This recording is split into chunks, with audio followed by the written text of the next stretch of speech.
কম কম হয়ে গিয়েছে।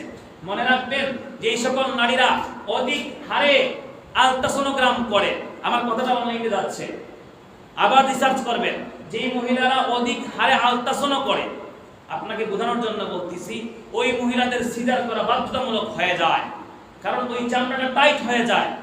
আল্লাহ রাব্বুল আলামিন, আমরা সচরাচর জানি যে 10 মাস 10 দিন পরে কিংবা 10 মাস পরে বাচ্চাকে ভূমিষ্ঠ হয়, কিন্তু এখনকার দেখবেন 7 মাস 8 মাসে ভূমিষ্ঠ হয় অধিক সংখ্যক। কারণ ওরা বারবার ডাক্তারের কাছে গিয়ে ইনফরমেশন নেয়, পানি কি বেশি কিংবা কম। আরে ভাই, গর্ভের মধ্যে যে রব্বুল আলামিন বাচ্চাকে খাওয়াইতে পারেন, লালন পালন করতে পারেন, ওই রব্বুল আলামিন বাচ্চার মঙ্গল চান কিংবা অমঙ্গল চান।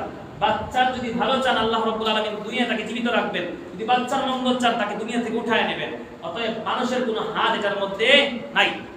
এখন আসেন, টিকার কথা কেন বললাম? আপনার সন্তানের অসুখ আসার আগেই কেন আপনি টিকা দান করবেন? আমাদেরকে ভুলভাল শেখানো হচ্ছে, টিকা না দিলে, টিকার কার্ড না দেখালে জন্ম নিবন্ধনই হয় না। উপদেশ দেব আপনাদেরকে, জন্ম নিবন্ধন চাইলে হোক, না চাই না হোক, কমপক্ষে টিকা থেকে দূরে রাখবেন। এবং 14 বছর বয়সে মেয়েদেরকে যে টিকাগুলো দেওয়া হয়, আমার এই ইনফরমেশনগুলো যদি কখনো বাইরে যায়, সরকারের কাছে যায়, বাইরের কাছে, আগুদের কাছে যায়, তখন আমাকে রাষ্ট্রদ্রোহী বলে ট্যাগ দেওয়া হবে। কিন্তু ভয় পাই না কাউকে, বলতে চাচ্ছে এই কারণে 14 বছরের টিকাটাও মেয়েদের জন্য ক্ষতিকর। কেন, আমরা পুরুষরা কি দোষ করছি রে ভাই?